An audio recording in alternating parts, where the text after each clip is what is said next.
الان هم که اتفاقی نمیفته که. الان برمیگردیم به قطعنامه‌های کاغذ پاره.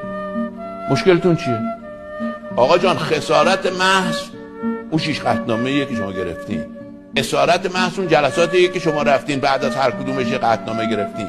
خسارت محض اون سنگاییه که چند تای شما انداختین توی چاه، 1000 تا عاقل اومدن نتونستن، با بدبختی تونستن در بیارن. تازه شما اومدین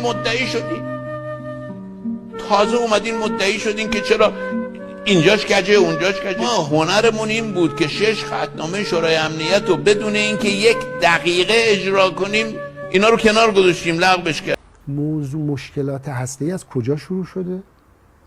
از دولت ما شروع شده یا من وارثش بودم؟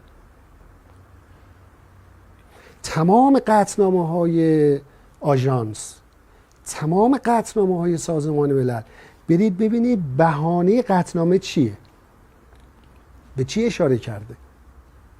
یعنی دستمایه صدور قطعنامه چی بوده؟ فعالیت‌های دولت ما بوده؟ هرگز.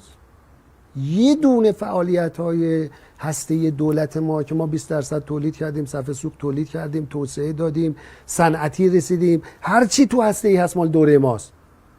یه دونه رد پاش اونجا نیست. همش مال دوره آقای روحانی با دوره آقای خاتمی. ایناست تو قطعنامه ها موجوده. من اینو گفتم، در قطعنامه از خودشونه که منتشر کنن. یه دونه هم نیست. بله ما میتونستیم به اونا بگیم که آقا اونایی که میرفتن فلان کارو میکردن رفتن، ولی من هرگز این کارو نکردم. من از وطن و حقوق ملت دفاع کردم. گفتم انرژی هسته حق ملت ایرانه و ما ازش دفاع میکنیم، فارغ از این که قبلی ما چیکار کردن. برید ببینید اگر تو تمام قطعنامه ها یه دونه بود که به خاطر 20% به خاطر فلان کاری که دولت احمدی نژاد کرده یا در تاریخی که ما بودیم انجام شده، ما قطعنامه صادر میکنیم. اصلا اینطوری نیست. آقای روحانی افتخارش اینه که ما رفتیم PMD رو حل کردیم. تمام حرفای اونا انحراف هسته ایران به سمت PMD است، به سمت نظامیه. این مال کی بوده؟ مال ما بوده؟